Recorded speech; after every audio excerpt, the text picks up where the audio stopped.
রংপুরের রংবাজ হুজুর যখন বলেছিল যে তার নাকি খুব শখ 10 জন কওমি হুজুর নিয়ে আর 10 জন আহলে হাদিস হুজুর নিয়ে বাহাস করাবে, শখ জেগেছিল না গত বছরে?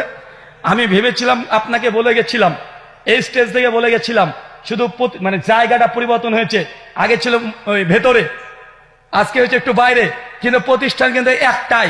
আমিও বলে গেছিলাম ভাইজান এই শখ যখন করেছে শখ পূরণ হবে। গত বছর বলে গেছিলাম এত তাড়াতাড়ি যে শখ পূরণ হবে আমি বুঝতে পারিনি। গত বছর শখ পূরণ হয়েছে কি হয় নাই? তারাবি ওমর বিন 8 রাকাত না 20 রাকাত, এটা নিয়ে বিতর্ক দেখেছেন না?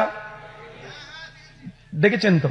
মুজাফফর বিন ওয়াসিন হাফেজুল্লাহ বলে গেলেন না, আহলে হাদিসের যদি একটা জেনারেল শিক্ষিত সাধারণ কর্মীও থাকে তারপরেও এই বাংলার বুকে না গোটা বিশ্ব জগতে কোরআন এবং হাদিসের দাওয়াত দিয়ে বাতিলদেরকে দলিল দিয়ে দাফন করে ছেড়ে দিতে পারে।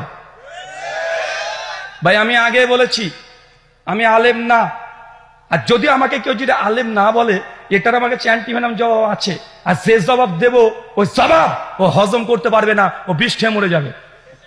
একটু দিয়েই দিই। বারবার বলে যে তুমি আলেম না। ভাই আলেমকে পৃথিবীতে দেখাও আমাকে, কে আলেম? ইনাতুল আব্বাসী, উনাকে আলেম বলবেন? কিছুদিন 2 বছর আগে আলাউদ্দিন জিহাদি পরিষ্কার হয়ে বলে দিয়েছে ইনাতুল্লাহ আব্বাসী ও আলেম না, জাহেল। বলি না ভাইজান? আবার ইনাতুল্লাহ আব্বাসী আলাউদ্দিন জিহাদিকে জাহেল বলেছে।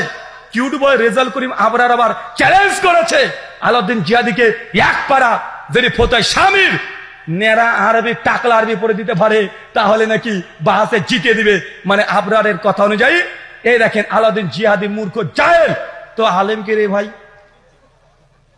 তুমি যাকে আলেম বলছো তোমাদের গ্রুপের ব্যক্তিকে তুমি বলছো আলেম। বাংলাদেশে বর্তমান বাইতুল মুকাররমের যিনি খতিব, নাম কি? মাওলানা আব্দুল মালিক। আমি গত বছর পর্যন্ত তার নামের শেষে বলতাম হাফেজাহুল্লাহ। গত বছর পর থেকে বলি না। কেন বলি না?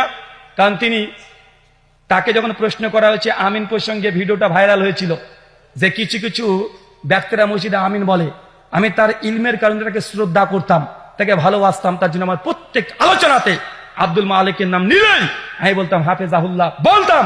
গত বছর থেকে বলি না, এই জন্য উনি নবী সুন্নাতকে নিয়ে এমন কটূক্তি করেছে, বোঝে সৌদি আরব থেকে কাজ করতে গিয়ে ছেলেরা সব আমিন নিয়ে আসে, আমিন করে চিৎকার মারে। নবীর সুন্নাতের সঙ্গে এটা দুশ্মনী করা হয়েছে না? তো